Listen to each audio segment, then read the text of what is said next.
किसी धन के 6% वार्षिक दर से 3 वर्ष के ब्याज और 6 वर्ष के ब्याज का योग 270 रुपये है, वह धन ज्ञात कीजिए।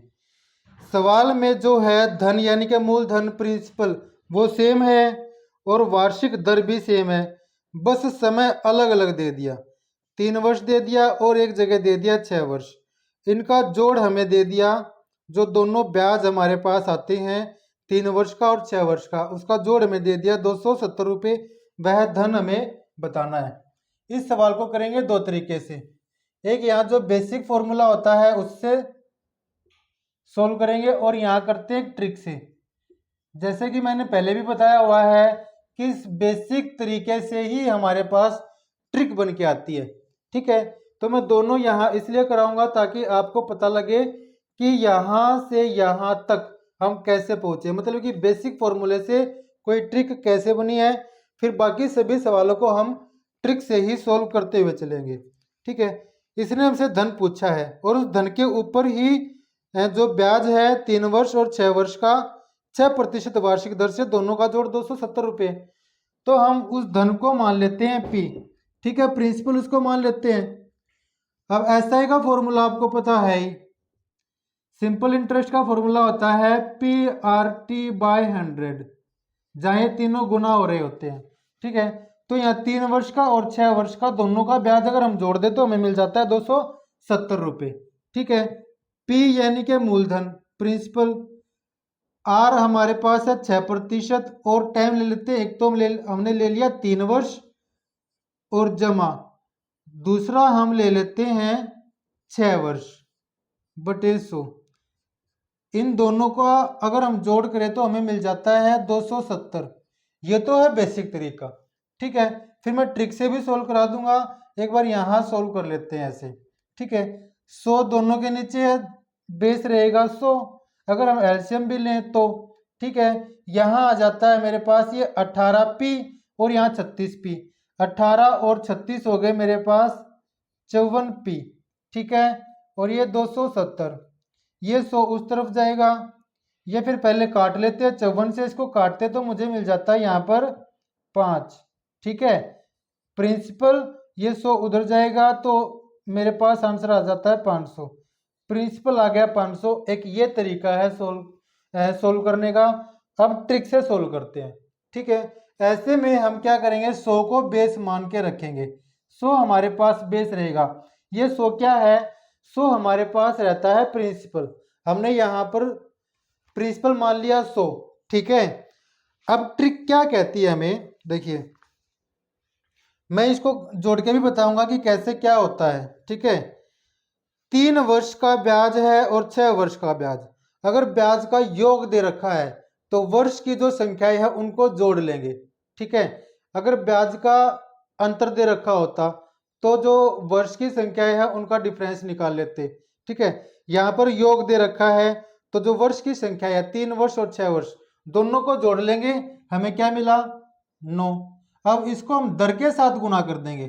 दर के साथ गुना करेंगे तो हमें मिल जाता है 54। ठीक है, जो ये 54 हमें मिला है, ये 54 जो हमें मिला है, अगर हम 100 को प्रिंसिपल मान रहे हैं तो ये 54 हमें ब्याज मिल गया। ठीक है, अगर प्रिंसिपल 100 है तो ब्याज हमारे पास कितना है 54। ठीक है, दोनों वर्ष का जोड़ के। लेकिन सवाल में है ये 270 कैसे आया होगा, 5 से गुना करने के बाद। इसको भी मैं 5 से गुना कर दूं तो मुझे जो असली प्रिंसिपल है वो मिल जाएगा 500। ये हमारा आंसर आ गया। ये हो गई ट्रिक। अब यहां से ये कैसे आई, ध्यान देने वाली बात है कि अगर मैं यहाँ 100 ले लेता हूँ, 100 यहाँ भी 100, इस 100 से ये 100 कट जाएगा, इस 100 से ये 100 कट जाएगा। यहाँ क्या बचा 18, यहाँ क्या बचा 36। इनको गुणा जमा करते हैं तो 54 मिल जाता है। 54 अगर इसके बराबर हम मान रहे हैं, ठीक है, 54 को अगर हम इसके बराबर मान रहे हैं तो 1 यूनिट 5 के बराबर हो गई। ठीक है, तो जो प्रिंसिपल हमने 100 माना था वो 500 के बराबर हो जाएगा। ठीक है, तो यहीं से ये ट्रिक बनके हमारे पास आई है। अब इसी ट्रिक से सवाल सोल्व करेंगे। नेक्स्ट,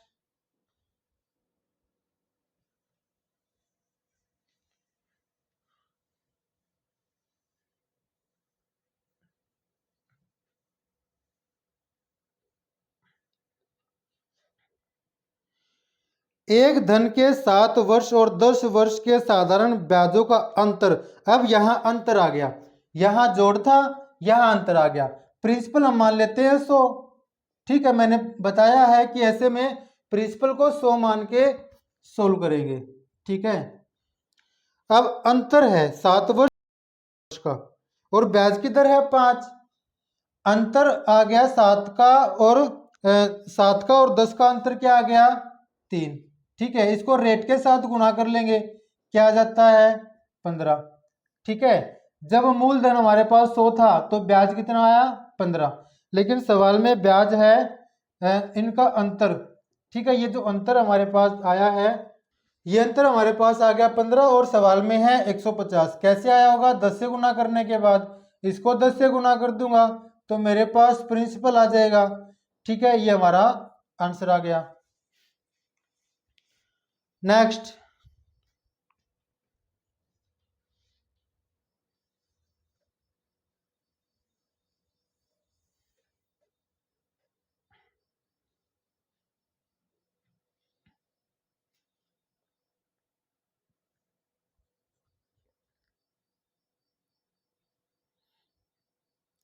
किसी धन का 4% वार्षिक ब्याज की दर से 3 वर्ष का ब्याज उसके 5 वर्ष के ब्याज से 400 रुपये कम है।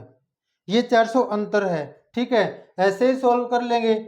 5 और 3 का अंतर होता है 2, 2 को गुना करेंगे दर के साथ, दर हमारे पास है 4। ठीक है, ये आ जाता है 8।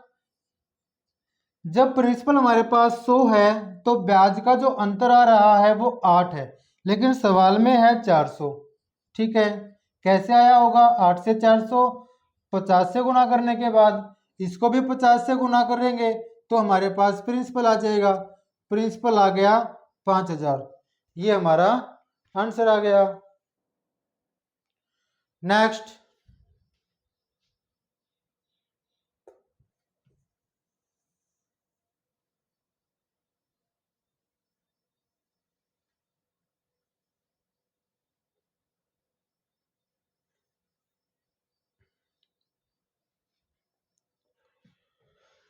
रमेश ने बराबर बराबर धन 6% वार्षिक दर पर राम को 8 वर्ष के लिए तथा श्याम को 10 वर्षों के लिए उधार दिया।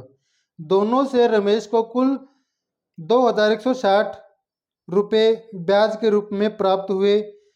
प्रत्येक को दिया गया धन ज्ञात करना है। ठीक है, बराबर बराबर दिया है। ठीक है, अब ये वही बात हो गई जैसा कि हमने पहला सवाल किया था, बिल्कुल पहला सवाल। ठीक है, एक पहले सवाल में क्या था, एक तरफ ब्याज था 3 वर्ष का, एक तरफ था 6 वर्ष का। अब इस सवाल में एक तरफ ब्याज है 8 वर्ष का और एक तरफ ब्याज है 10 वर्ष का, और दर जो है दोनों पे बराबर है, 6% वार्षिक दर है, और दोनों का जोड़, दोनों जो ब्याज है उनका जोड़ हमारे पास 2160। उसने हमसे प्रिंसिपल पूछा है। ठीक, वैसे ही सोल्व कर लेंगे। प्रिंसिपल को मैं यहाँ मान लेता हूँ 100। ठीक है, अब दोनों को जोड़ेंगे, वर्षों को जोड़ना है। अंतर हो, ब्याज का अंतर हो तो वर्षों का अंतर करेंगे, और ब्याज का जोड़ हो तो वर्षों को हम जोड़ेंगे। यहाँ जाता है 10 और 8 18। ठीक है, और इसने कहा 6% दर है, 6% दर है। 18 को 6 से गुना करेंगे तो हमें मिल जाता है 108। ठीक है, जब प्रिंसिपल अगर 100 हो, ठीक है, प्रत्येक को दिया गया धन अगर 100 हो, ठीक है, राम को भी 100 दे दिया, श्याम को भी 100 दे दिया, तो दोनों से प्राप्त जो हमें ब्याज मिला है वो 108 है। लेकिन सवाल में जो ब्याज है वो है 2160। ठीक है, ये कैसे आया होगा, अगर मैं इस संख्या को 20 से गुना कर दूं तो मुझे ये मिल जाएगा।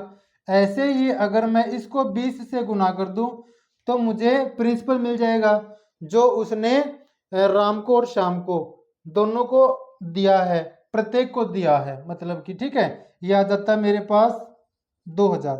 ये 2000 वो संख्या आ गई प्रिंसिपल की, किसने 2000 पैसे 2000 रुपये राम को भी दिए हैं और 2000 ही श्याम को दिए हैं। ये आ गया। ठीक है, टोटल उसके तरफ से गए हैं 4000, लेकिन उसने पूछा था कि प्रत्येक को दिया गया धन। ठीक है, प्रत्येक को मतलब एक को, मतलब दोनों को जो अलग अलग धन दिया है, 2001 को दिया, 2001 को दिया। ये हमारा आंसर आ गया। नेक्स्ट,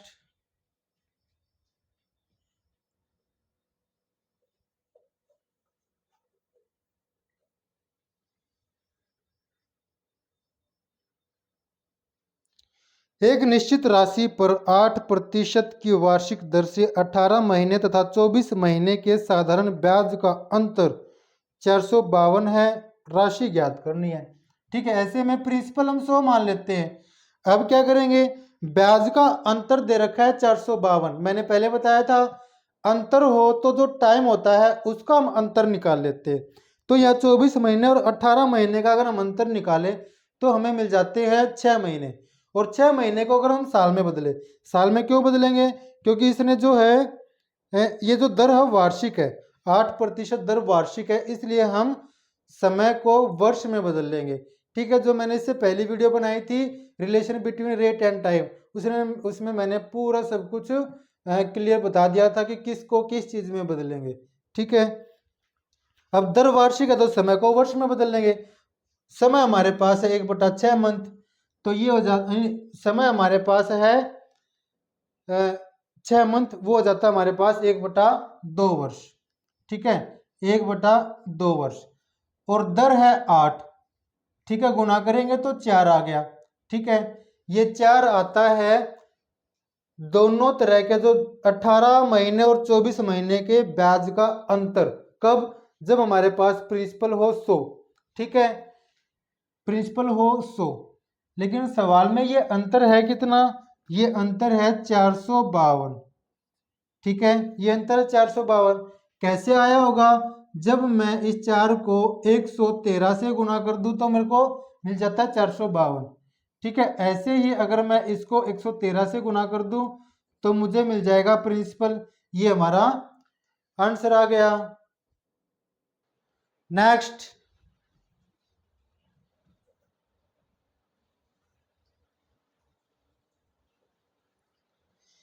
एक व्यापारी एक व्यक्ति को 400 रुपये 3 वर्ष के लिए तथा एक अन्य व्यक्ति को 500 रुपये 4 वर्ष के लिए साधारण ब्याज की दर पर उधार देता है। यदि कुल मिलाकर उसे 160 रुपये का ब्याज प्राप्त हो तो वार्षिक ब्याज की दर क्या होगी। इस सवाल को पहले ट्रिक से करूंगा, फिर मैं बेसिक से करूंगा। ठीक है, ताकि आपको समझ आ जाए कि ये ट्रिक कैसे बनी होगी। देखिए, अगर मैं इस सवाल को सीधा सा करूं तो मैं यहाँ लिख लूंगा आर यानी कि रेट। ठीक है, 400 की जगह लूंगा 4, 4 तिये 12। ठीक है, 12 जमा 500 की जगह पर ले लेता हूं मैं 5, और 5 चौक होता है 20। ठीक है, और यहां आ जाता है 160। अब ये आर और यहां आएगा 32 और 160। ठीक है, रेट आ गया 5, आंसर हमारा आ गया 5%। ठीक है, लेकिन ये मैंने कैसे बना लिया, ये आ गया बेसिक तरीके से। अब मैं यहाँ पर आपको बेसिक बता देता हूं जिससे ये ट्रिक बनी है। ठीक है, जो हमारे पास मूलधन है प्रिंसिपल, उसको 100 से भाग करेंगे, हमें 4 मिल जाएगा। 400 था, 4 मिला और 4 को 3 से गुना कर दिया, मतलब कि समय के साथ गुना कर दिया। दोनों को ऐसे ही, इसको भी ऐसे किया, दोनों को जोड़ दिया। दोनों का जोड़ हमारे पास ब्याज ये था और ये रेट है, ये हमारा आंसर आ गया। अब देखिए, दोनों ब्याज का जोड़ हमारे पास कितना है 160। बेसिक तरीके से करते हैं। ठीक है, प्रिंसिपल कितना है पहले केस में 400। ठीक है, और रेट इसने हमसे पूछा है, टाइम है 3 वर्ष का, बटे यहाँ 100 जमा दूसरे केस में 500 है, रेट इसने हमसे पूछा है और टाइम है 4 साल का, और ये बटे 100। ठीक है, कोई दिक्कत, यहां तक मैंने जो था सवाल में दे रखा था वो लिख दिया, बराबर है 160। ठीक है, 100 यहाँ बेस है, एलसीएम लेने की जरूरत नहीं है, 100 ही हमें मिलेगा। इनको अगर मैं जोड़ दूं, गुना कर दूं, यहाँ इनको गुना कर दूं, तो ये मुझे मिल जाता है 1200 आर। ठीक है, यहाँ मुझे मिल जाता है 2000 आर, और ये 160। ठीक है, अगर मैं इनको जोड़ दूं 1200 और 2000 को, तो ये 3200 आर बटे 100 बराबर 160। 2 जीरो से ये 2 जीरो कट गई, क्या हमें वही मिल गया, 32R मिल गया बराबर 160। ठीक है, काट देंगे तो मुझे यहाँ मिल जाता है 5, R हो गया 5। ठीक है, रेट कितना आ गया, 5% हमारे पास रेट आ गया। ये हमारा आंसर आ गया। अब मैंने शुरू में ही 100 से भाग कर दिया था 400 को भी 500 को भी, क्योंकि बटे में यहाँ 100 आता ही है। ठीक है, मैं यहाँ इसको भाग कर दूं तो मुझे यहाँ 4 मिल जाएगा। ठीक है, देखिए अगर मैं इसको भाग कर दूं तो ये 4 को 3 से गुना करेंगे तो 12R मुझे यहाँ मिल जाता है, और यहाँ मिल जाता है ऐसे ही मुझे मिल जाएगा यहाँ पर 20R, जो कि हो जाता है 32R। 32R सीधा इसके बराबर रख लेंगे जैसे यहाँ रखा हुआ है, और हमारा आंसर आ जाएगा। ठीक है, ये R मैंने यहाँ कॉमन ले लिया था। तो जैसे हमारे पास बेसिक तरीके होते हैं, उन्हीं से हमारे पास सवालों की ट्रिक बन जाती है, और उसे हम ट्रिक बोल देते हैं। ठीक है, ट्रिक कोई जादू नहीं होता, बेसिक से ही हमारे पास ट्रिक आती है। ठीक है, वो हमारे ऊपर डिपेंड करता है कि हम कितनी कोशिश करते हैं ट्रिक को खोजने में।